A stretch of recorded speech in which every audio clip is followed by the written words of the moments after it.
I was sitting across from Sophia at our favorite cafe, the morning light catching in her auburn hair as she laughed at something I said. Her laughter still felt like a miracle to me after everything that had happened. Finding happiness again seemed impossible just a year ago when I caught my wife Amanda in our bed with another man, but here I was rebuilt and in love again. As I reached for Sophia's hand across the table, I noticed a familiar silver sedan crawling past the cafe window, moving too slowly to be normal traffic. A chill ran through me. Before I tell you how my ex-wife nearly destroyed my second chance at happiness, let me know where you're watching from and hit that like and subscribe button. Trust me, you'll want to hear how I escaped death by inches. It had been just over a year since my life imploded. At 32, I thought I had everything figured out. I was a software engineer at a growing tech company, married to Amanda for 4 years, and we owned a beautiful 2-story home in the suburbs of Portland. Our friends called us the perfect couple. We rarely argued, took exotic vacations twice yearly, and even talked about starting a family soon. Looking back, the warning signs were there, but I was too trusting to see them clearly. Amanda started working later and later at her marketing firm, claiming big client demands. When she did come home, she was constantly on her phone, turning the screen away whenever I walked near. She bought new clothes, more revealing than her usual style, and spent more time at the gym. When I complimented the changes, she seemed pleased but distant, like my opinion was just a bonus, not the goal. I have a 2-day conference in San Diego next month, she mentioned one evening while we were having dinner. Again, that's the 3rd weekend trip this quarter, I said, noticing a pattern. Amanda's eyes narrowed slightly. Is that a problem? It's work, Ike. You know how important this job is to me. I backed down immediately. No problem at all. I just miss you when you're gone. She softened momentarily, then checked her phone again. I miss you too. The trip that changed everything wasn't hers. It was mine. I flew to Seattle for meetings with a potential client scheduled to last 3 days. When the client unexpectedly canceled the final day's sessions, I decided to fly home early and surprise Amanda. I picked up her favorite takeout sushi and drove home with butterflies in my stomach, imagining her excitement. I used my key, quietly planning to surprise her. Our house wasn't large, so I immediately heard voices from upstairs.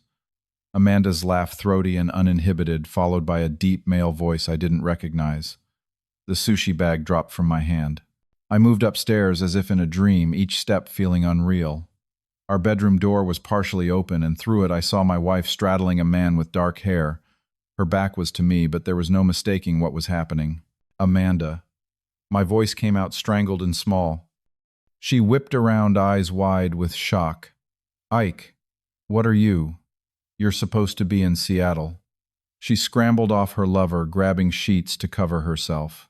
The man, who I recognized as Jackson, her co-worker, looked more annoyed than embarrassed as he reached for his scattered clothes. I think I should go, he muttered, avoiding eye contact. Yeah, you should, I replied, my voice eerily calm despite the earthquake happening inside me. After Jackson slipped past me with a mumbled, "Sorry, man," Amanda burst into tears.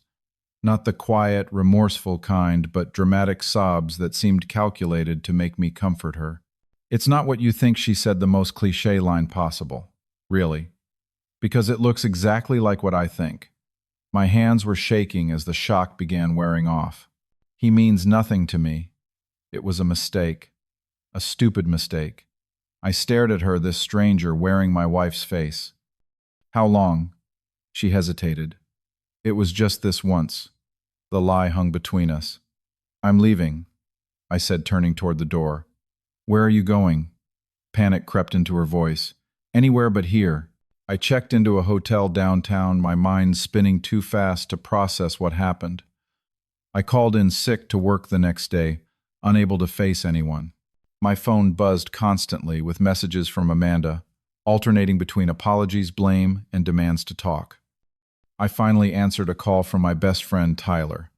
She cheated on me, I said the moment he picked up. What, Amanda? Are you serious? His shock mirrored my own. Caught her in our bed with a coworker. Tyler didn't offer empty platitudes, just pack a bag. You're staying with me until you figure things out. When I returned home 2 days later to collect some clothes, Amanda had clearly been planning her defense. She sat at our kitchen table, makeup perfect despite her red-rimmed eyes, a speech prepared. "I made a terrible mistake," she began. "But our marriage has been struggling for months.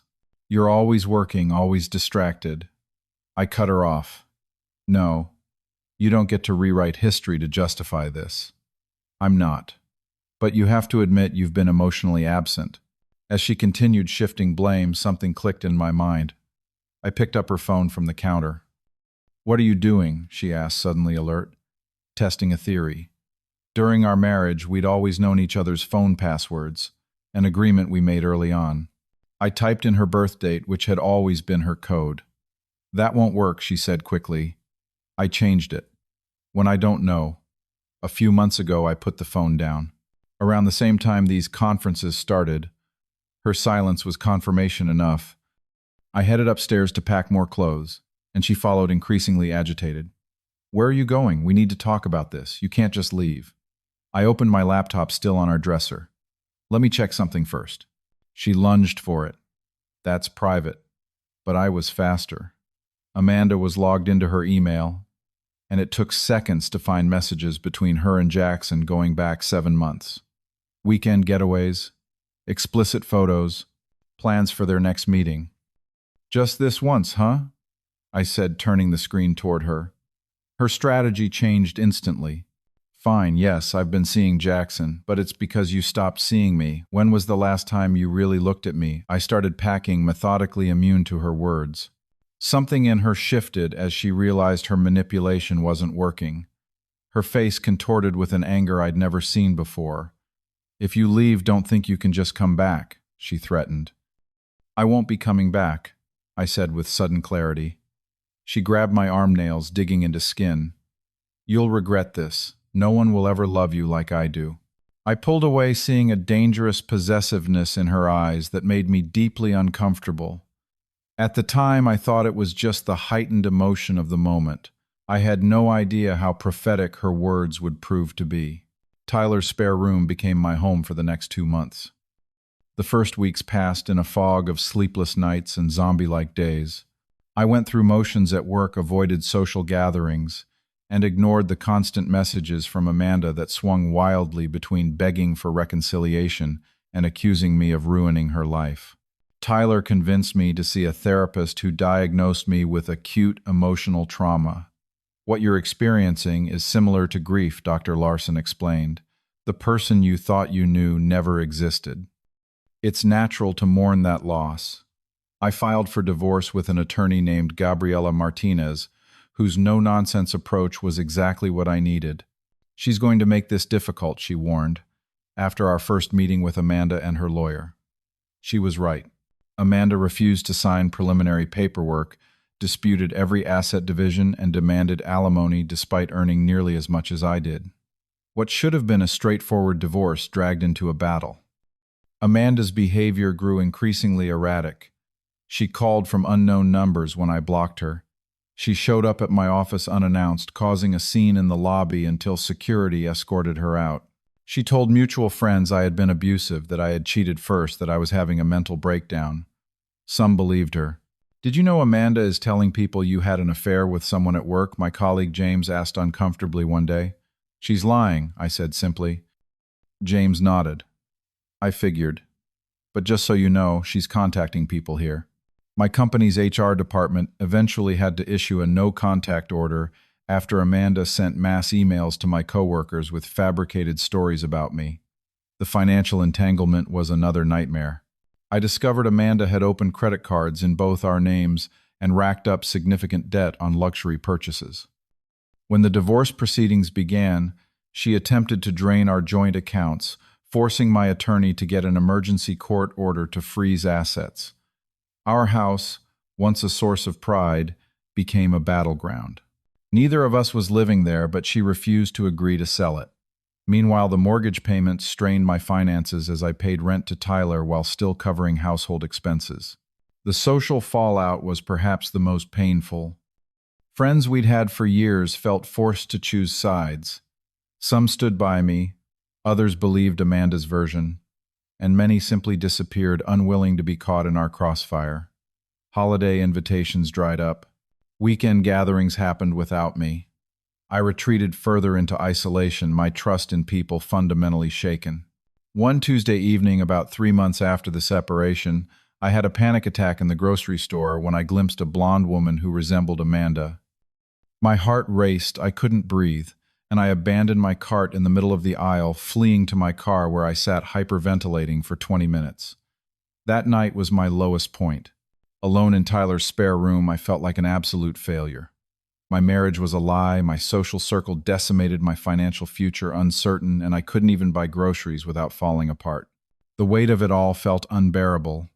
At 2:00 a.m., I found myself searching online for answers, spiraling into darker thoughts until I finally called the suicide prevention hotline. The counselor who answered talked with me for over an hour, her calm voice, an anchor in my storm. "What you're feeling is temporary," she assured me. "This situation is not who you are.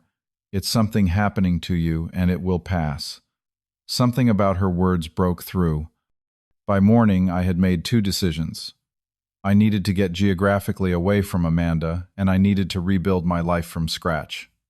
My company had recently expanded operations and was looking for engineers willing to relocate.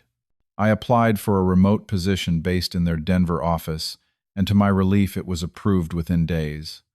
The mountains had always called to me, and Colorado represented the fresh start I desperately needed. I told Tyler my plans over dinner. "I need to go somewhere, she can't find me easily." He nodded sadly. "I get it, but man, I'm going to miss having you around." "I'll miss you too, but I can't heal here. Everything reminds me of her." 2 weeks later, with the divorce still pending but my attorney handling everything remotely, I packed my car with everything that would fit and drove east toward the Rockies, leaving behind the ruins of my old life. Denver welcomed me with clear mountain air and the promise of anonymity. I found a small apartment in a historic building downtown, charming despite its size, with original hardwood floors and large windows facing the western mountains. The place felt nothing like the suburban home I had shared with Amanda, which was exactly the point. I established new routines immediately. Each morning before work, I hiked in the nearby foothills, the physical exertion and natural beauty providing therapy more effective than words. I joined a local fitness group that met 3 times weekly for circuit training, forcing myself to interact with strangers even when it felt uncomfortable. An old college friend, Marcus, lived in Boulder, just 30 minutes away. We reconnected over beers and gradually rebuilt our friendship. He introduced me to his circle people who knew nothing about my past trauma and accepted me simply as Ike, the new guy from Portland. My remote work arrangement provided structure while allowing flexibility. I found a coffee shop with reliable Wi-Fi and friendly baristas who eventually learned my name and usual order. These small connections, the barista's smile, the nod from a regular fellow hiker on the trail, slowly helped me feel human again. The divorce proceedings continued from afar, but the distance provided emotional buffer. Gabriella handled most interactions, shielding me from Amanda's continued attempts at manipulation. When the court date finally arrived 6 months after my move, I flew back for the hearing, testified calmly, and returned to Denver the same day, legally single again. That night I realized I'd gone a full 24 hours without a nightmare about Amanda. Small victory, but significant. I deleted the folder of old photos still lurking in my phone. Another step forward. The real turning point came on a Saturday afternoon at a local bookstore. I was browsing photography books when I noticed a woman with auburn hair sitting in the attached coffee area, sketching in a notebook. Something about her complete absorption in her work fascinated me. When she looked up and caught me watching, I quickly turned away, embarrassed. Minutes later, as I pretended to read jacket copy, a voice beside me asked, "Are you into landscape photography?" It was her, the sketching woman, holding up a book of mountain vistas. "I am actually," I admitted. "I've been trying to capture the Rockies since I moved here, but I can never do them justice." "I'm Sophia," she said, extending her hand. "And capturing the Rockies is impossible. They're too dynamic. That's why I draw them instead." She was an elementary school art teacher I learned over coffee. Born in Colorado, fiercely proud of her state, and passionate about introducing children to creative expression. Her energy was infectious, her smile genuine in a way that made me realize how many fake smiles I'd been exchanging with people for years. "You're not from here," she said, not a question but an observation. "That obvious. You have a look of wonder when you talk about the mountains." Locals take them for granted sometimes. I hesitated, then decided on honesty. I moved here for a fresh start after my divorce. I expected the typical awkward response, but Sophia just nodded. Good choice. Mountains have a way of putting human problems in perspective. We exchanged numbers before leaving, but I didn't call for 2 weeks paralyzed by insecurity. What if she was just being nice? What if I wasn't ready? What if I couldn't trust my judgment about people anymore? Finally, Marcus bluntly told me to stop being an idiot and call her. We met for coffee again, then hiking, then dinner. Each time, conversation flowed easily. I found myself telling her about my work, my childhood, my dreams for the future, but always stopping short of discussing Amanda.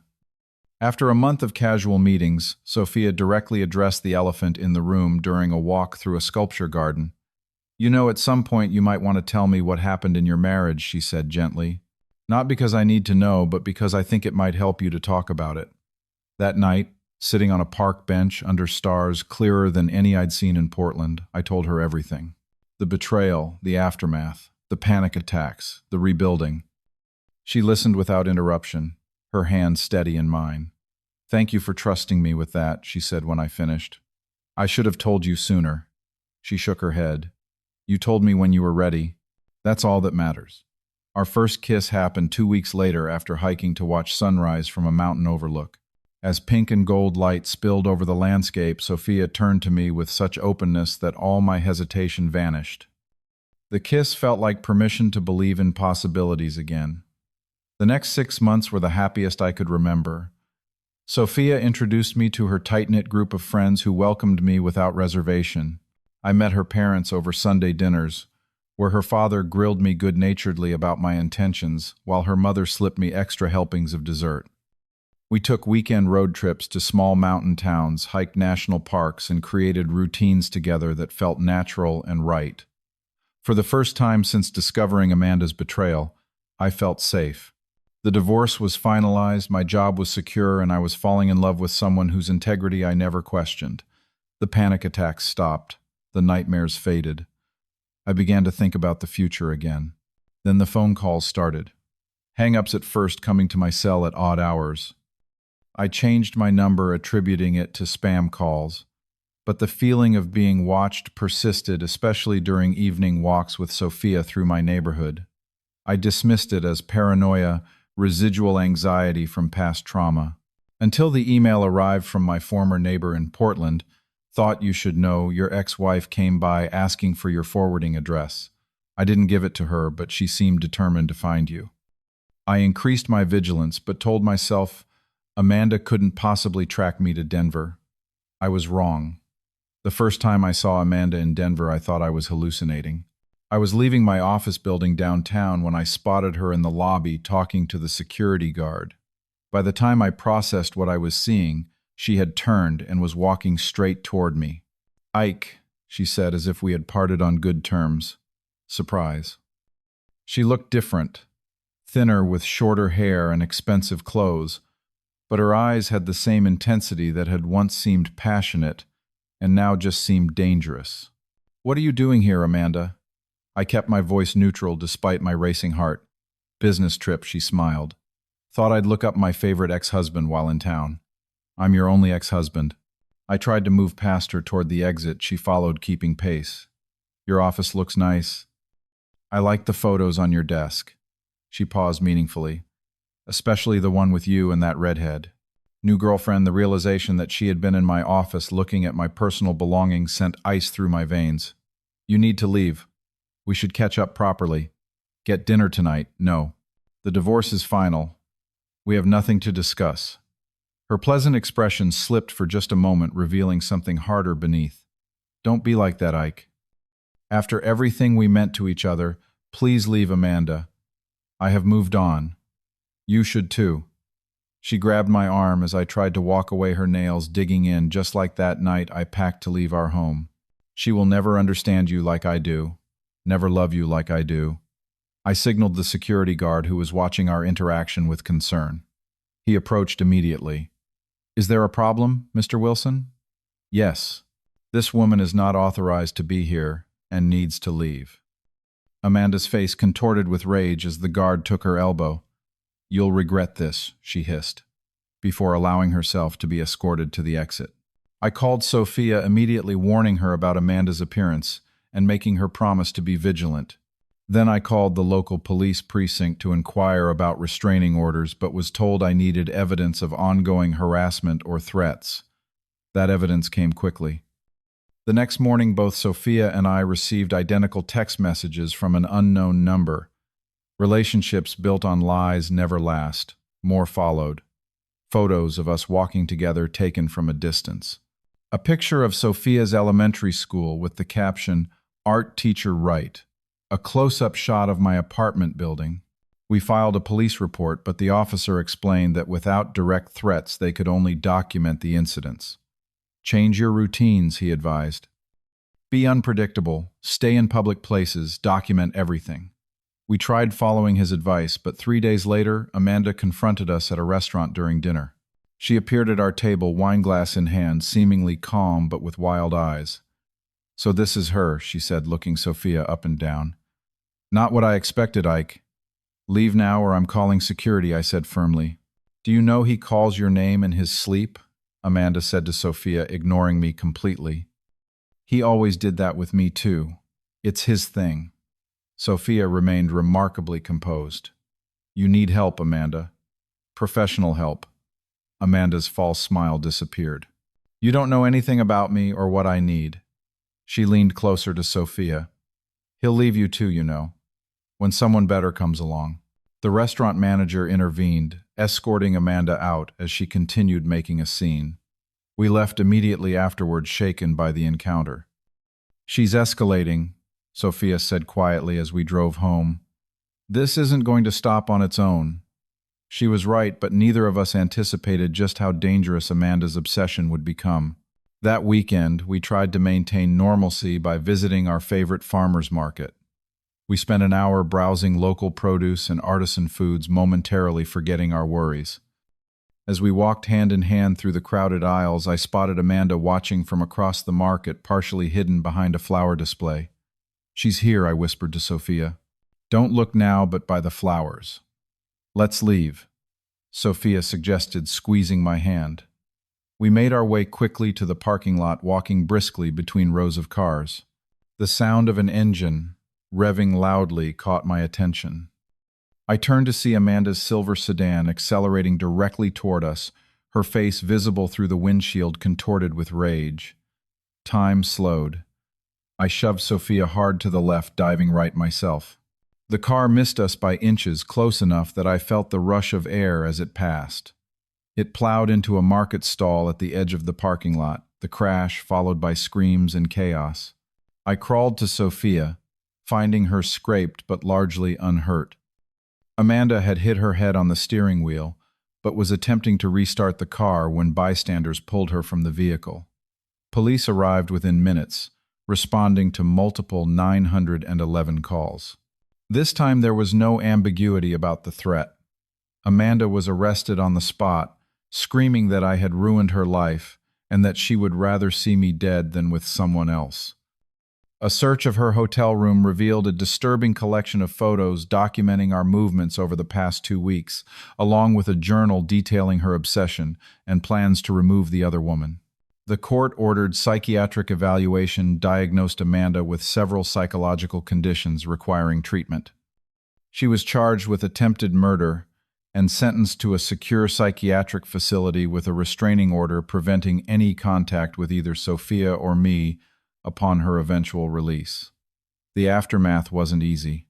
Both Sophia and I experienced nightmares, jumpiness, and anxiety in public places.